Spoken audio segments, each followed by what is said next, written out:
Cresce um armatã da tempestade de areia do deserto do Sahel, que está chegando agora em Ombori, e começa a complicar bastante devido a tanta areia.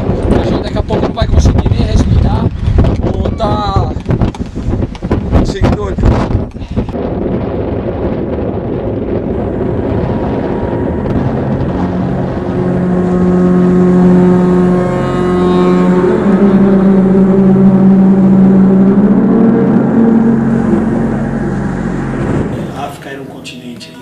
Mais isolado do que é hoje, e foi uma expedição marcada realmente pelo desconhecido em termos geológicos, em termos culturais, em termos de logística. A informação que a gente tinha do Monte Fátima, do Cagatondo, era uma foto pequena, uma foto de uma revista, e ali era que teve que tirar toda a ideia logística do que levar, de quanto tempo ia consumir a escalada. Todas as informações sobre acesso, temperatura, a gente foi tendo que conseguir na medida que a gente chegou em Bamako, capital do Mali. Depois de muito custo, a gente conseguiu contato com um escalador espanhol que, na verdade, levava alguns turistas europeus durante o inverno africano, e o nome dele é Salvador Campilo. Esse escalador foi categórico para a gente dizer que a gente não deveria ir no verão, porque ele operava lá no inverno, e mesmo no inverno era quase insuportável o calor em muitos dias. E a gente não tinha muita opção, a gente estava comprometido com patrocínio, a gente já tinha estruturado a nossa expedição em termos de viabilidade econômica, tudo para fazer naquela época. Decidimos fazer no verão mesmo. Então a gente foi para lá com a única recomendação de um escalador que tinha um conhecimento local era de não ir. Então a gente não sabia o que encontrar mesmo. A escalada consumiu da gente entre centenas de litros de água, 7 dias de ascensão. A escalada foi a primeira conquista no verão, naquele complexo. A gente não sabia, mas além de estar sendo a primeira conquista, a gente conseguiu estabelecer o que foi por 8 anos ainda a via mais difícil do continente africano, a via mais sustentada tecnicamente. Depois de 8 anos de uma expedição espanhola, né, de escaladores renomados, o já falecido Fábio Massif e a Silvia Vidal, em 2 temporadas, durante o inverno, abriram a Voz do Deserto, que hoje é considerada a via mais difícil do local. Mas por bastante tempo a nossa via foi a via mais difícil do complexo. Em 96 eu tinha pouca experiência com viagens, e realmente ir para a África, para a República do Mali, foi uma coisa assim completamente fora do comum. A gente nem pensava o que ia encontrar lá, e realmente foi difícil transitar pelo país. No mínimo pode-se dizer que foi exótico, mas foi muito mais do que isso. A gente saiu de Bamako, chegou em Bamako, logo a gente partiu para o deserto, onde se localizavam as montanhas. Chegamos em Ombori, um calor desgraçado. A primeira coisa que eu pensei quando saí do ônibus é como é que a gente ia poder escalar naquela temperatura. Mas a gente acabou se adaptando, afinal somos de um país tropical, né? E a gente escolheu uma linha e começamos a tocar a escalada, a conquista, e logo a gente se deu conta que a rocha era um tanto diferente e tinha uma certa polidez que a gente não estava acostumado.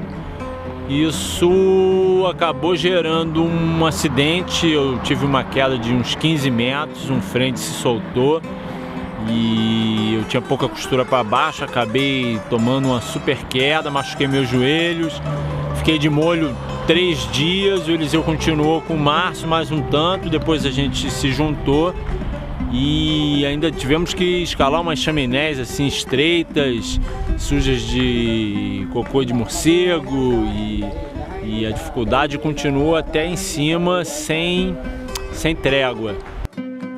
Não dá para traduzir em só palavras, tem que ter muitas imagens para colocar o que se passa naquela região, que o homem busca sobreviver, está fadado a acabar retrocedendo por conta que a natureza é mais forte.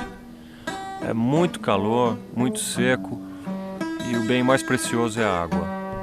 Chegar no Mali no verão, e especialmente dentro de um busão fechado com uns 50 pessoas, diferentes etnias dentro, foi uma viagem difícil, por conta de que só de ônibus 2 dias para chegar até Ombori.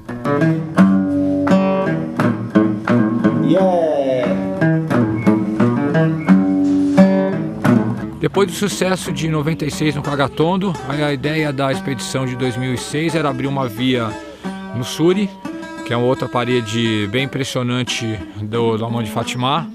Mas essa expedição teve um acidente logo no segundo dia de conquista, quando o Gustavo Piancastelli soltou uma pedra em cima da base onde eu estava, atingindo o Fernando no braço, e isso acabou impossibilitando a gente de continuar a via, uma vez que apenas com 2 pessoas, e mesmo assim a gente também não estava muito entrosado, ficou bastante difícil abrir uma via daquele porte. E ainda nessa viagem, o Fernando e eu escalamos o Vanderdu, quando ele se recuperou, e ainda abrimos outras rotas menores, quase que esportivas, ainda nessa montanha, em outras paredes do lado de Ombori. Nós pegamos uma rajada de vento bastante forte, que nos obrigou a colocar toda a agasalho que nós temos para aguentar essa temperatura que está glacial. É lógico que assim como eu que moro e treino na Serra da Mantiqueira, onde o clima é temperado na maior parte do ano, o Sérgio que mora em Salinas e o Edmilson que mora no Paraná, lugares considerados frios para o Brasil, é difícil para nós estarmos em situações de calor extremo, mas mesmo assim ainda é mais fácil gerenciar esse calor, essa sede, esse mal-estar do que uma pessoa que nasceu em um país frio. Então eu considero essa habilidade inata do escalador brasileiro em suportar o calor uma grande vantagem quando se trata de escaladas em lugares desérticos e com temperaturas bastante elevadas. O estilo de escalada que mais me interessa é a escalada de grandes paredes. Mas para a gente poder estar preparado para as grandes paredes é necessário um treinamento. E uma das formas de se treinar é praticar a escalada esportiva. Então aqui no Paraná, na região dos Campos Gerais, dos Arenitos, nós nos últimos anos abrimos muitas vias de escalada esportiva e também vias de escalada tradicional de alta dificuldade. E isso incrementou muito o nosso nível técnico, tanto físico quanto psicológico, para enfrentar os perrengues na montanha. De Bamako até a região de Doense e Ombori, onde começam as formações rochosas. Aliás, uma das maiores concentrações de paredes rochosas do planeta. São aproximadamente 800 quilômetros que nós vamos fazer em 12 horas. Vai ser uma viagem bastante cansativa, mas o trio brasileiro aqui está animado para ver as montanhas que o Mali nos reserva. Sebo nas Canelas, que tem muita estrada pela frente. Essa região separa o semiárido do deserto do Sahel, então vai ser uma viagem bastante quente. Estamos agora tomando um café da manhã no hotel de Ombori. Vai ser o último local que a gente vai ter alguma facilidade. Daqui para frente é só dureza. Vamos para as montanhas e daí seja o que Deus quiser. É melhor a gente dar linha assim que puder, porque a galera aqui mesmo já disse que não é garantido. Quer dizer, não dá pra gente se misturar na multidão, é bem difícil. Em qualquer lugar que a gente vá, a gente é avisado. Então vamos subir para as montanhas, pelo menos lá a gente tá longe do furdunço. E acreditar que ninguém vai descobrir que a gente tá tão longe. Nós estamos tendo uma conversa com o pessoal da tribo que domina a área do Lamão de Fatimá e dizem que não querem que a gente fique aqui porque o chefe de Ombori já foi sequestrado na semana passada. O cara, então, não se sabe o paradeiro dele e com isso a polícia também foi embora. Então o pessoal não quer a gente aqui com medo de dar algum problema e eles serem até mortos. There is safety everything. No safety. We tell you, no safety. Here, no safety. Okay. But you know, when they say so, the place is not safe, you know, there is no security. We need to go somewhere where we can have a security. I know you just arrived just to climbing in this rope, so you know I know you just leave from Brasilia for it's because a long trip. This is long trip for you. But you know, if there is not security, how can I do? But you know, if everybody advise you to say no security here, no security, you need to listen to. Nous demandons à la population malienne Renegade soldiers in Mali claim to have seized control of the African country in a declaration. Dozens of people have been killed in the uprising by Tuareg nomads. Hours before the TV address, there was sporadic shooting near the presidential downtown Bamako because of arms and resources to tackle the rebels who've been bolstered by heavily armed fellow Tuaregs returning from Libya's. Por conta do chefe da aldeia de Dari ficar bastante temeroso com a nossa segurança e até a dele, com relação ao Al-Qaeda, tá sabendo que havia estrangeiros escalando na mão de Fatimah, nós tivemos que voltar e gastamos um dia atrás de uma grande parede e acabamos achando a trompa do elefante, que fica na cidade de Douenza. É uma parede tão grande quanto o Suri, também mais de 400 metros. Nós achamos perfeito para abrir uma via no objetivo que nós queríamos, que é abrir uma parede grande aqui no deserto do Sahel. Olha, a plateia para fazer a escalada tá grande, viu? Então, pelo menos nesse ponto aí a gente tá com moral. Vamos ver se depois o que vai rolar, né? Mas, por enquanto, a galera tá na torcida aqui. A montanha realmente é impressionante, por volta dos 400 metros de altura.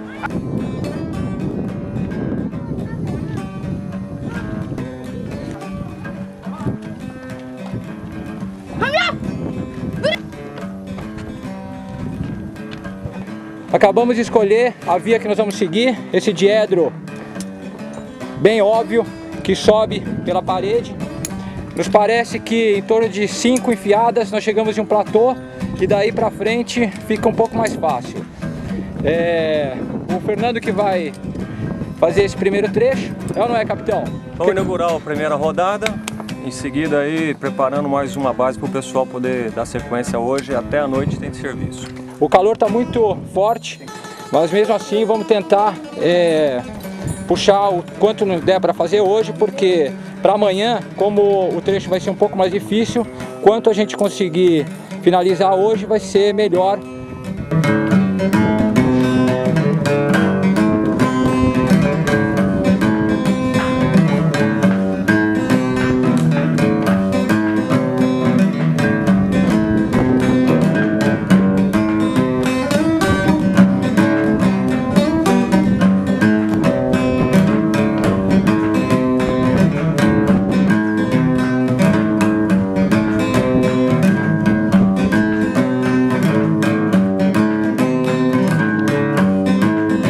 Hoje foi nosso primeiro dia de escalada, para ser franco, só um pedaço do dia, porque chegamos aqui um pouco antes do almoço, que não fizemos e que estava quente demais, aguardamos e o sol implacável, não dá para a gente esperar muito tempo. Consegui mandar a primeira enfiada e após aí a sequência entrou o Ed para conduzir mais uma. E isso significa que a nossa cordada deve ter chegado nos 90 metros. O dia rendeu, nem achava que a gente ia conseguir fazer tanto. E amanhã tem mais divertimento para poder seguir. É duro aqui o clima, mas a gente vai se protegendo, tomando um pouco mais de água, um pouco menos de sol e vai subindo. Amanhã de manhã é o período que a gente vai poder aproveitar melhor, que é quando bate sol na parede, até umas 2 da tarde. Então a gente tem que correr amanhã para aproveitar essas horas, porque das 2 às 4 é infernal, cara. Estamos na segunda base, o Ed e eu vamos tocar a parte de cima. Meu, essa chaminé nem um pouco convidativa, roubadinha, né? O bagulho é grande demais para colocar as peças. Vamos ver, meio livre, meio artificial, roubando tudo que der para fazer rápido. Então beleza. Fissura esquisita pra cima da... puxando alguns nuts. O buraco da coruja. Aí, capitão. Roque, roque, roque. Chancam poiro, poiro.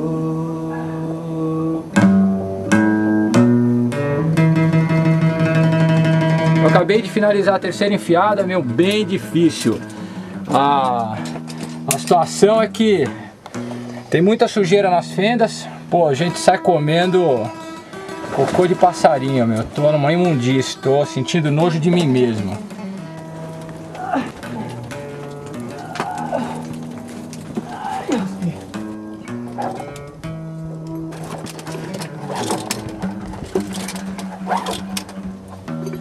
e aí continuar a próxima acordada, que vai chegar num buraco que atravessa para o outro lado da montanha. Dá para ver o sol lá atravessando. E aí a gente vai poder saber o que fazer, se a gente vai continuar por esse lado, pelo outro, para a direita ou para a esquerda, porque a gente está meio indeciso com relação ao itinerário que vai ter daqui para frente. Mas vamos ter que subir para ver de perto, que é a única maneira de encontrar o caminho melhor para chegar no cume. Para quem está na parede há muitos dias, essa é a pior das tarefas, puxar toda a tralha para cima. Pô, tô já bastante cansado, nós vamos nos revezar e cada um vai puxar um pouco. Essa parede vai fazer com que nós tenhamos uma média de consumo por volta dos 15 litros de água, nós três. Menos de 5 litros de água você não sobrevive aqui. E isso ainda é para passar sede. Então o equipamento e mais a água que nós estamos puxando para 3 dias vivendo na vertical é bastante. Tá bastante pesado os bags aqui, mas tudo bem, faz parte do serviço.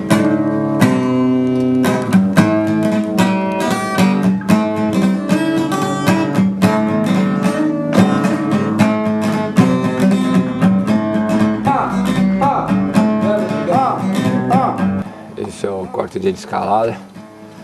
São 6 horas da manhã, tive uma noite de cão. Ventou muito, ventou muito.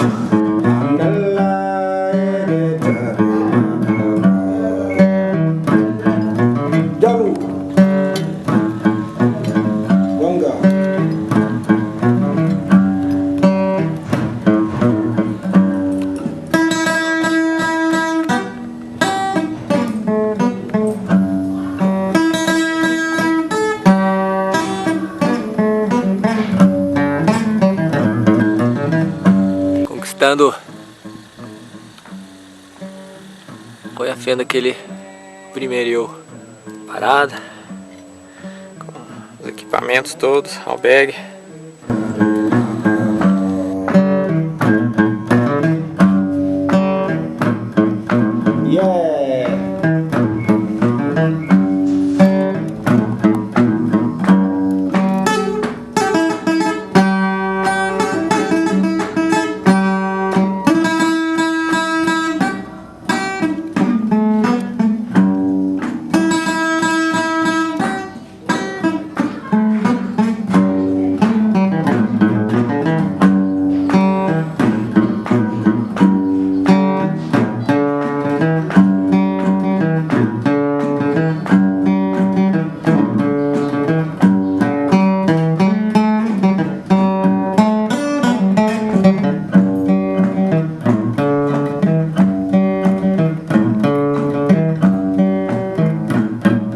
Depois de 4 dias de trabalho intenso, calor, sede, sujeira, cocô de passarinho, a equipe brasileira chegou ao topo da tromba do elefante, uma parede impressionante no semiárido do Mali, com o visual do deserto, dessa terra pouco habitada, que é para poucos.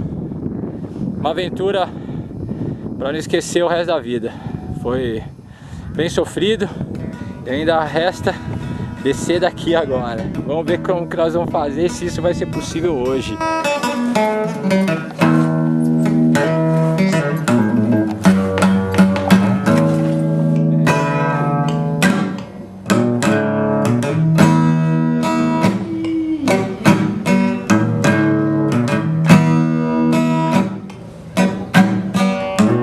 O rapel para descer da montanha foram um pouco mais de 200 metros, foi bem fácil. Apesar de a gente ter olhado ontem, parecia tudo bastante solto, mas hoje no descer, e conforme a gente foi chegando mais para baixo, pareceu que as pedras que eram soltas estavam bem mais firmes.